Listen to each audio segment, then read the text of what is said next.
from YouTube. That's the second time we did that. Yeah, just put it on Periscope, which ain't pop up for YouTube yet. What the fuck is going on? Appreciate it. Did this shit last time, it didn't pick up till late. Let's put that on YouTube. Oh well. There it goes, man. That's all that for time.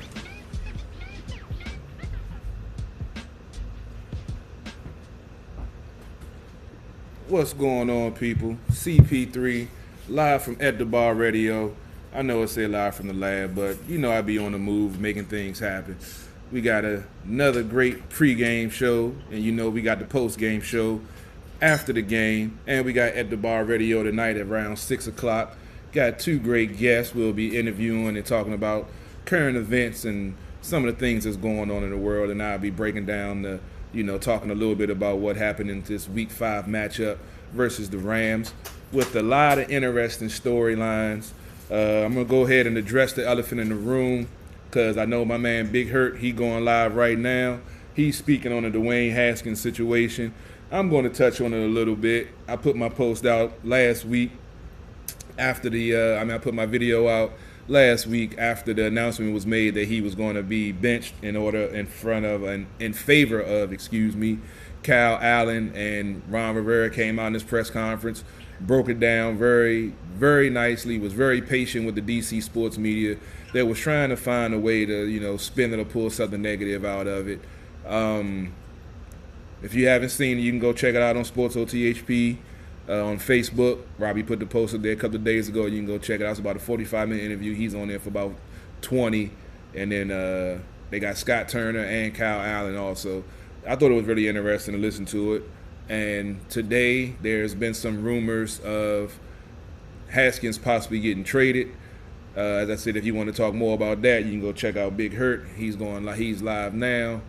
All I'm going to say is I'm going to ride with Rivera. I'm going to take his benefit. I'm going to give him benefit of the doubt. Now, if this was Jay Gruden, then yeah, I wouldn't believe a damn word that came out of his mouth. Being the fact that Coach Rivera is a straight shooter, he speaks his mind. He said pretty much in the press conference that, Dwayne is still the future for this team. Just that he wasn't developing, at the right progress that they would have liked. The fact that the division has a combined 3 wins in 4 weeks between 4 teams means the division is still winnable. And the coach's number one job is to win. His job is also to develop players, but you can't just focus on one player when you got 52 other guys on that field that's trying to win also, and you think you have enough talent to make that happen. And that's the thing. This is what we're going to find out. He gave Haskins 4 starts. We saw what we saw. A lot of folks was already talking about he's a bust, he's trash, he's this and that. I've said it almost 1,000 times now. The man had 1 year of starting experience at quarterback in college. He got thrown into the fray with Jay Gruden unprepared week 6 last year. He improved going through the last 9 games of the season. But he still has a lot to learn, a lot of things to solidify in his game, technique-wise, footwork-wise, mechanic-wise. And to think that the light is just going to come on, at the blink of a hat is not going to happen. And then you throw in the COVID situation, you throw in no preseason, you throw in new offense. What do you expect? A realistic person would expect ups and downs. Most of these unrealistic folks expecting him to, go and throw 300 yards every week with 4 touchdowns, no interceptions, and 2 rushing touchdowns, and the Washington football team wins 50-0 every week. It's not going to happen. What is going to happen, what I'm not sure if it has broke yet, but apparently Coach Rivera, Dwayne Haskins will not be in the building today. I don't know if that means a lot.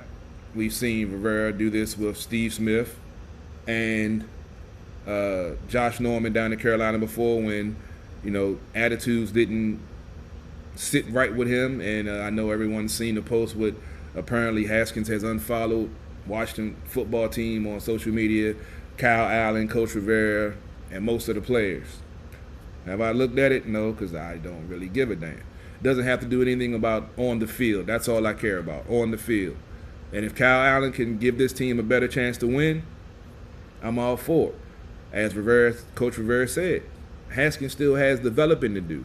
The things that he needs to develop, he can work on the sideline, his footwork, his mechanics, because that's what gets him in trouble when the ball sails and he has interceptions at the wrong time, or he overthrows his receiver and the ball sails on him, because he isn't using proper mechanics and technique every time. It's about muscle memory. There have been rumors that he was, a study guy, that he was, in the gym all the time. We saw how he came out of off season in shape, down to 11% body fat, lost 20 pounds. But it's not translating to, we've seen over the first 4 weeks, constantly missing, receivers. We've seen him lock in on a receiver, which led to an interception the previous week. And, he's having those technical issues. So why not take a step back and, work on those things on the sideline with the quarterback coach and see what happens. Kyle Allen, a lot of folks is complaining about him. He started off hot last year, won his first 4 starts, went 1-7 in his last 8. Had a combined 35 sacks and 15 interceptions in those last 9. I get it. But the whole point of what Coach said was sometimes you got to take a step back. No, I'm sorry, Scott Turner. Well, Coach said that too also. But Scott Turner reiterated sometimes you got to take a step back as a quarterback and see the field from a different perspective. And Kyle Allen, that's pretty much what he said he has been doing since he's been on the bench, watching Haskins and watching the offense run. So he's more familiar. And if you recall the game he played against us last year, he played pretty decent. I mean, the Washington team won, but he had a good game. So I'm anxious to see if the play calling changes. Hopefully it doesn't. I'm anxious to see if the offense is going to be more consistent and get off to a quicker start, because we've seen repeatedly, it takes this team, started out a whole half and started working itself down to a quarter, but this team still gets off to a slow start. So we have to figure out what's going on with that. If Kyle can help that, great. If he can get some of these other wide receivers involved in the mix, because he's been working with them, trying to get better, great. But to get all upset because, I done seen a lot of stuff on social media, they burning bridges with Haskins, he's going to be traded. I'm like, I get it, but I'm not going to feed into it. And that's pretty much all I'm going to say about that. We'll see how this game goes, and we'll speak on it some more in the post game. Just to go through the numbers real quick, I see it's already 12:40, so we got about 25 minutes till kickoff. I'm running a little behind schedule. It's been a crazy week for me. I didn't get to do all of my extensive stats like I normally do, but I'll go ahead and give a quick rundown. Oh, I just got an alert. Just got an alert from ESPN reports that Dwayne Haskins will not be at the game, not because Coach Rivera told him not to be there, but due to illness. So that's a nice spin. So I'm going to leave it at that. Due to illness, Haskins will not be at the game. And I didn't even get the inactives list. Shit. I didn't get the alert to come through for the inactives. Damn it. Rob, if you're still watching, man, put the inactives up on the list if you get it on the screen if you get a chance. I totally forgot to pull those up. Like I said, I was running a little bit behind schedule. But yeah, that's funny that just came out. Oh, what's up, Mark? I see you checking us out, man. Yeah, it's gonna be interesting to see the change. Yeah, Mark, I just saw the report from ESPN that his illness is why he's not at the stadium. But I talked to some of my sources earlier, and it was already told to me that he wasn't going to be there. So we're going to stick with illness. I'm not going to feed into the negative spin. We're going to stick with illness because I'm not one of them. But let's go ahead and get into these numbers. Washington football team 1-3, 3-game losing streak. Rams 3-1. Haskins, if he would be starting today, he was 89 for 149, 939 yards, 4 touchdowns, 3 interceptions with an 80.3 quarterback rating. Jared Goff is 88 for 102 for 1,063 yards, 6 touchdowns, 2 interceptions, and 108 quarterback rating. Now, do y'all peep that? Goff is thrown 47 less passes. It's thrown for almost 100 more yards, for over 100 more yards, 2 more touchdowns, and 1 less interceptions with 28 points higher on his quarterback rating. Now, if Sean McVay's offense, which is based off the pass, they're known for passing the ball. But if he's only thrown the ball 102 times in 4 weeks, and Haskins is thrown it 149 times in 4 weeks, what does that tell you? Look at the records: 1-3, 3-1. The Rams are running the ball. That's something the Washington football team is going to have to worry about today.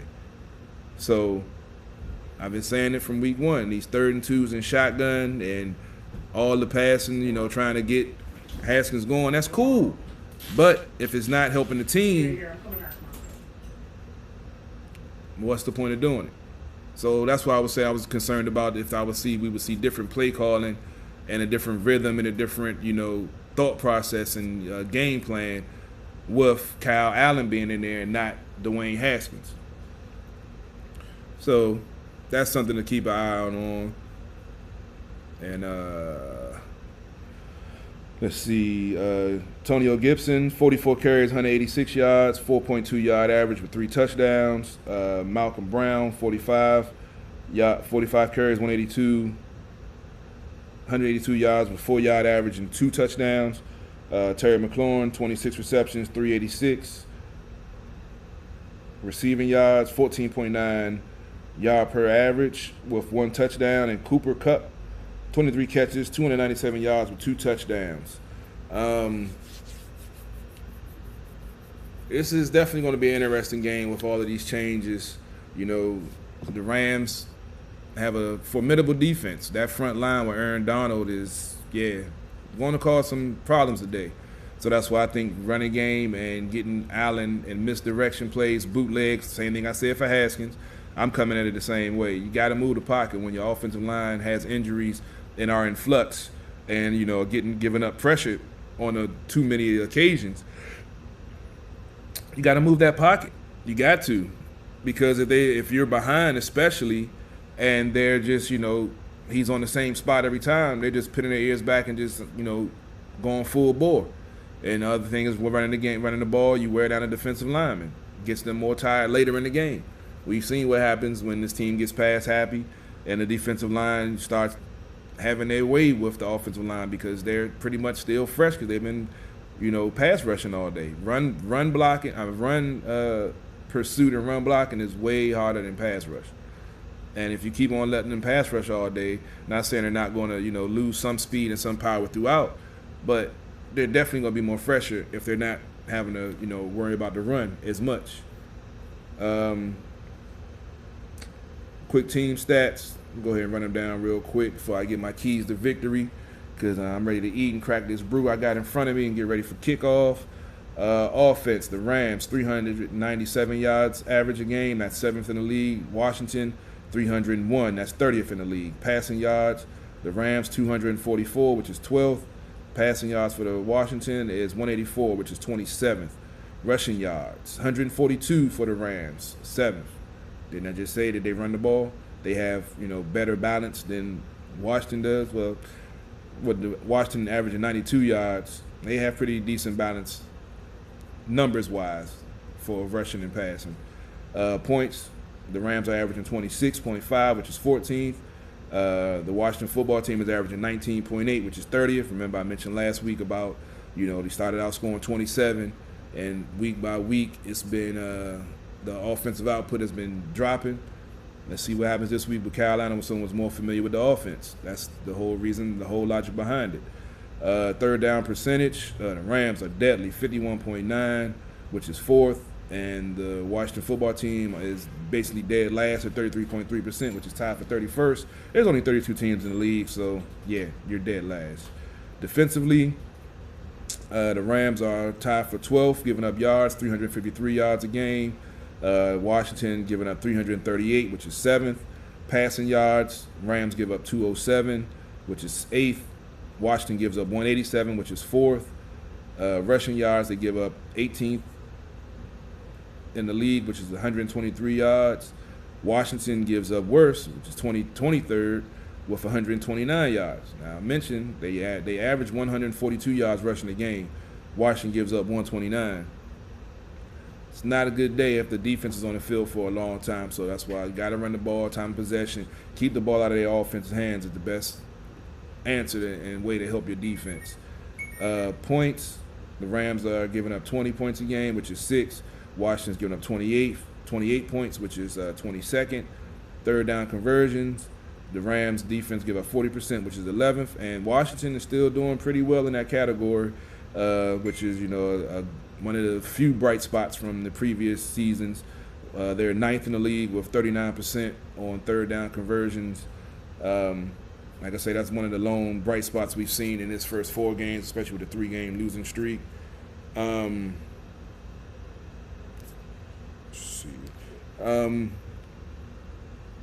see, Robbie. Damn it, come on now. Robbie said, Facebook is getting on my nerves. After listening to these numbers, going to be tough to get a W this week. We all predicted the L before the season started. Yeah, it's definitely going to be tough to get a W. That's why I'm looking at Kyle Allen to be maybe the spark that might get them over the hump. The Rams, they've been looking good, but they haven't looked like the Super Bowl team we saw a couple of years ago. So any given Sunday, I'm always going to root for this, Washington football team. I almost slipped up to win. So we'll see what happens. Kickoffs in about 15 minutes. I guess I'll go ahead and get into my keys to victory. As always, as I've already said several times on this broadcast, you got to run the ball. You got to let the offensive linemen, being there in flux and being there not, healthy, let them run the ball. By passing the ball, you're not doing them any favors by overpassing the ball. He passed the ball 47 times last week. Can't have a repeat of that this week. Got to get off to a faster start. Got to.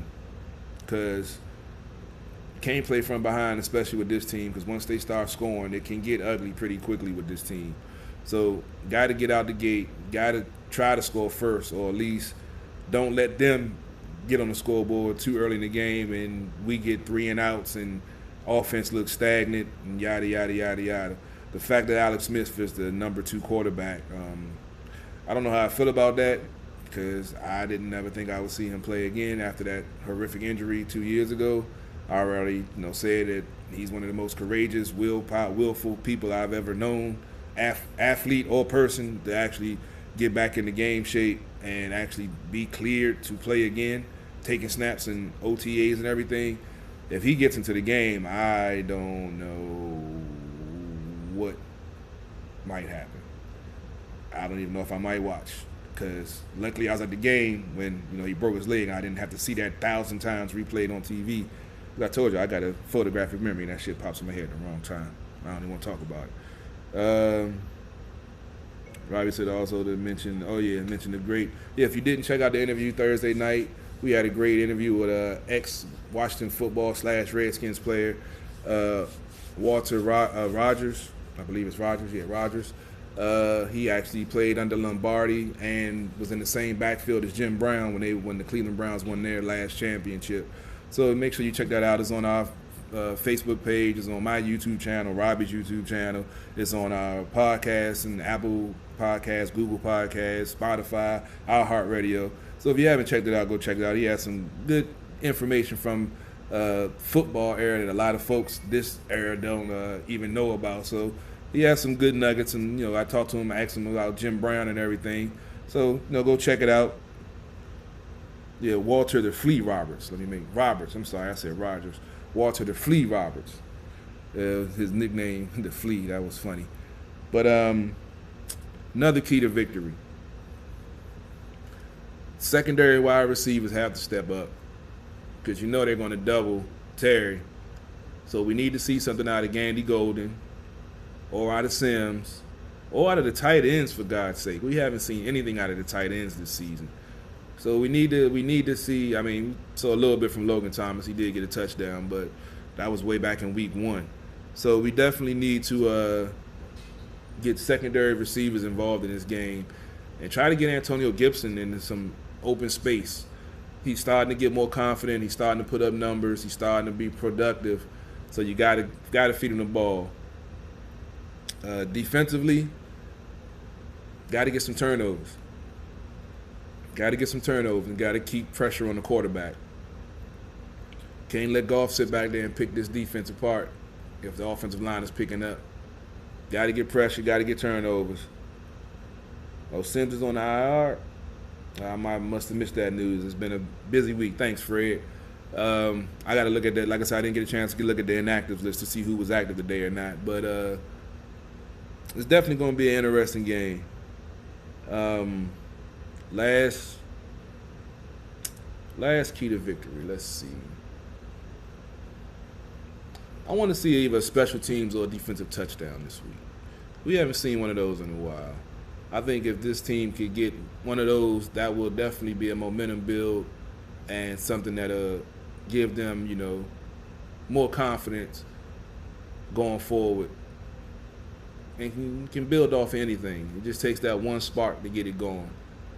And with the division being where it is, why not? Oh, Fred said Isaiah Wright. That's right. That's why Wright was in there. You right. Had a brain fart. Appreciate that, Fred. Good looking out. My cuz said they're being reported as that was celebrating 300 yards passing as the source. You saw the locker room type of reporting can get fans just hate the player with not know. Yeah, because we already spoke. I'm not really going to go deeper into it. There's a lot of different spins on it. The fact that, it is what it is. I'm going to take Rivera's, word and what he said. He's giving me no reason not to trust him, not to believe what he's saying.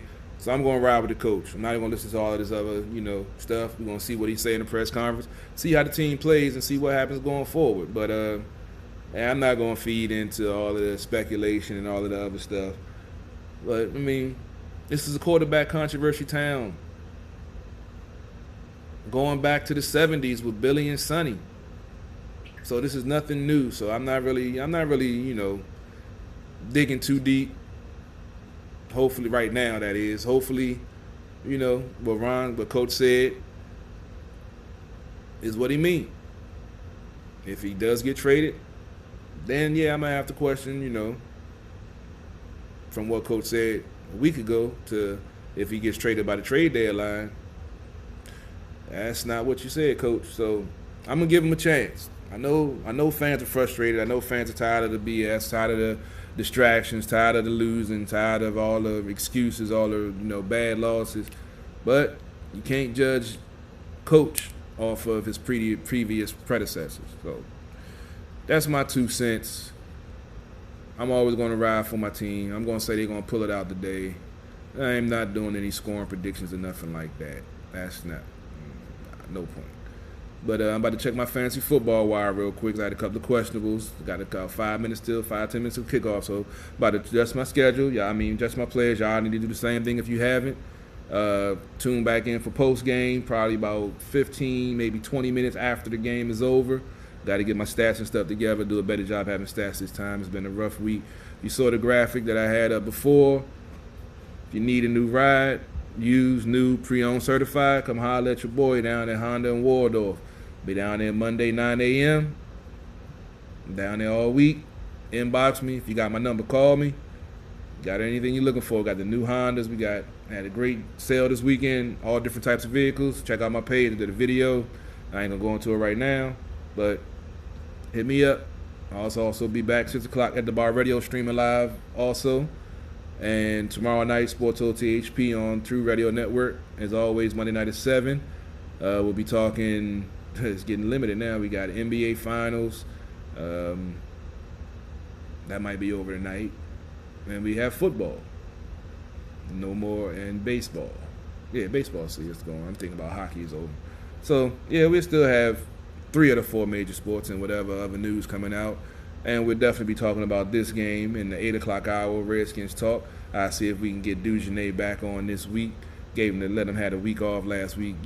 Things was real crazy. But I'm about to get my fantasy football lineup together. Y'all be easy. Enjoy the game. Hail to the Washington football team. CP3 live from At the Bar Radio. See you after the game.